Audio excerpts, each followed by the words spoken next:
Looking at this RAM 2 Mark II tank, it was designed and manufactured in Canada during the war. About 2,000 of these were produced, and this tank was actually used merely as a training tank.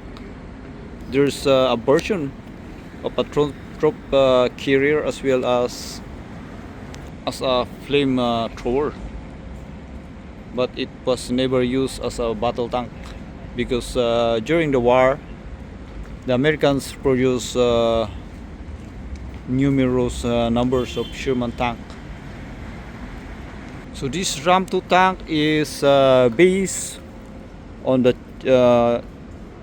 chassis of the M3 US tank that was designed early in the war.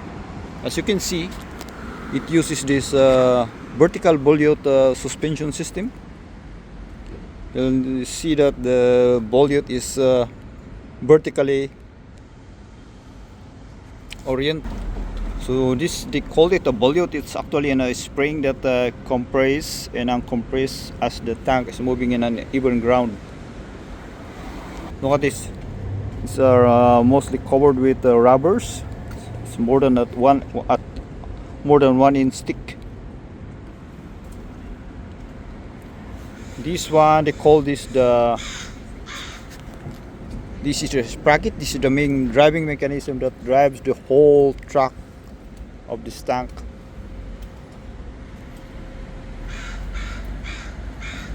Looks amazing. Look at that.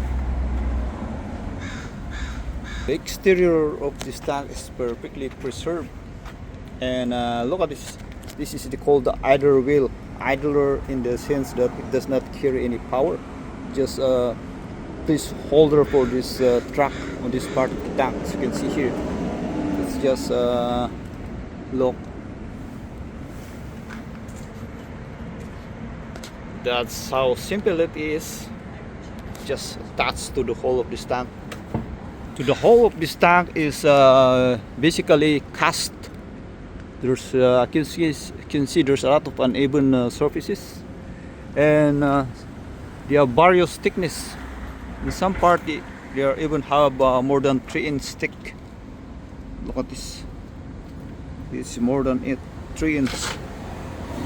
Look at that. And it was armed with this 6-pounder, as the British called it, but actually this is a 57mm gun, about 2 inch.